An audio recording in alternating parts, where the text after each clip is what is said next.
नमस्कार, मनी मंत्र में आपका स्वागत है। मैं हूं पंकज पचौरी। मनी मंत्र में आज हम बात करेंगे आपके माल की। जी हां, आप हर तरीके से माल जो है बाजार से खरीद सकते हैं, चाहे वो छोटी दुकान हो, चाहे बड़ी दुकान हो, चाहे मॉल हो।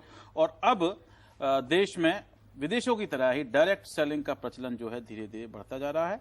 और उसकी वजह यह है कि हिंदुस्तान का जो कंज्यूमर है वो अब अपने पैसे को ज्यादा से ज्यादा संभल कर खर्च करता है, मेहनत करता है, पैसा कमाता है, खर्च करता है। इस समय देखा जाए तो मुल्क में कोई 11.5% जो हमारी जनसंख्या है उसको हम मिडिल क्लास कह सकते हैं, जो आंकड़े आते हैं। और उसका मतलब ये हुआ कि कोई 14-15 करोड़ लोग ऐसे हैं जो कि मिडिल क्लास में शामिल हैं। और इनको लुभाने के लिए, इनसे बात करने के लिए डायरेक्ट सेलिंग जो है वो हो रही है। हिंदुस्तान में कोई 6-7 बड़ी कंपनियां जो दुनिया भर की हैं वो यहाँ पर आ चुकी हैं।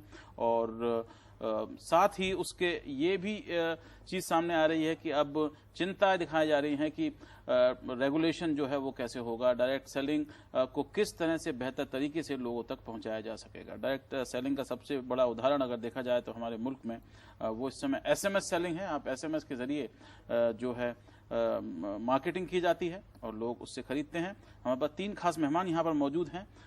दुनिया की एक बड़ी कंपनी एमवे के senior vice president Yogendra Singh हमारे साथ में हैं, बहुत बहुत धन्यवाद। और डायरेक्ट सेलिंग जो कंपनीज सारी जो है उनकी association IDSA, Indian direct selling association की सेक्रेटरी जनरल छवि हेमंत हमारे साथ में है। और क्योंकि मामला कंज्यूमर का है और कंज्यूमर के अधिकारों का है और साथ ही कंज्यूमर को ज्यादा से ज्यादा सुविधा देने का है, प्रोफेसर श्रीराम खन्ना हमारे साथ में हैं जो मैनेजिंग ट्रस्टी हैं कंज्यूमर वॉइस के। अगर हम इस समय उठा के देखें तो हिंदुस्तान जो कि इतना बड़ा देश है वहां पर डायरेक्ट सेलिंग जो है वो उतनी ज्यादा नहीं होती है। इस समय हिंदुस्तान का जो कंज्यूमर मार्केट है दुनिया का कोई 11वां या 12वां सबसे बड़ा कंज्यूमर मार्केट कहलाता है। लेकिन अगर डायरेक्ट सेलिंग की हम बात करें तो हिंदुस्तान का नंबर जो है वो 25-26 के आसपास आता है। हम देख सकते हैं, आप जल्दी से देखिए 2003 से अगर हम ये दुनिया की जो डायरेक्ट सेलिंग है उसका उस पर नजर डालें टोटल, तो आप समझ सकते हैं कि कितनी ज्यादा इसमें तरक्की पिछले दिनों में जब से हुई है, जब से इंटरनेट और कम्युनिकेशन जो हैं वो बेहतर हो गए हैं।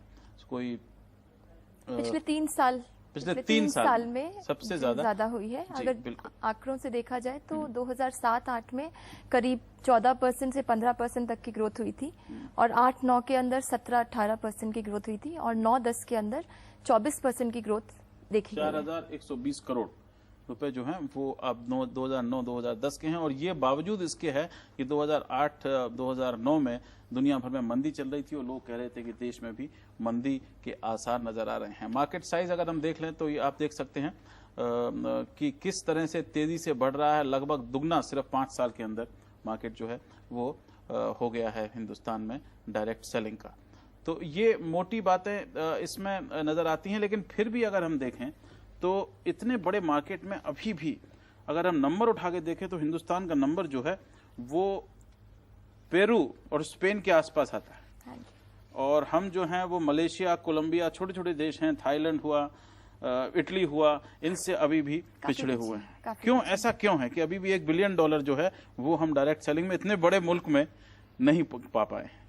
सबसे बड़ी बात जो ये है कि एक डेफिनेशनल क्लैरिटी, परिभाषा जो डायरेक्ट सेलिंग की है वो हमारे देश में क्लियर नहीं है। जैसे कि कैटलॉग सेल्स हो गया, door to door sales, direct selling, internet sales, इस सबको लोग सोचते हैं कि ये डायरेक्ट सेलिंग है, लेकिन वो डायरेक्ट सेलिंग नहीं है। डायरेक्ट सेलिंग की जो परिभाषा है वो इस हिसाब से है कि जो भी कुछ आप बेचना चाहें वो आपस में मिलकर घर में या घर के बाहर किसी भी ऐसी जगह पर जहां पे भी फिक्स दुकान नहीं हो, जहां पे परमानेंट रिटेल स्ट्रक्चर नहीं हो, वहां पर ये इसका आदान प्रदान, लोगों से बातचीत, कई बार ये जो सेल होती है ये उस हिसाब से होती है कि कोई पार्टी प्लान रखा जाता है तो औरतें इकट्ठी होती है, वहां पे भी सबसे बड़ा उदाहरण है हिंदुस्तान में, तो वहां पर भी सेल होती है।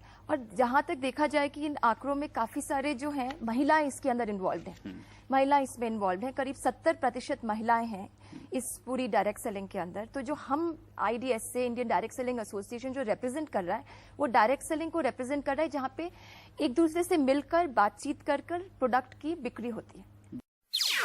NDTV's cricket app, Android and iPhone, fastest scorecard, special analysis and much more. Download free. ndtv.com/apps.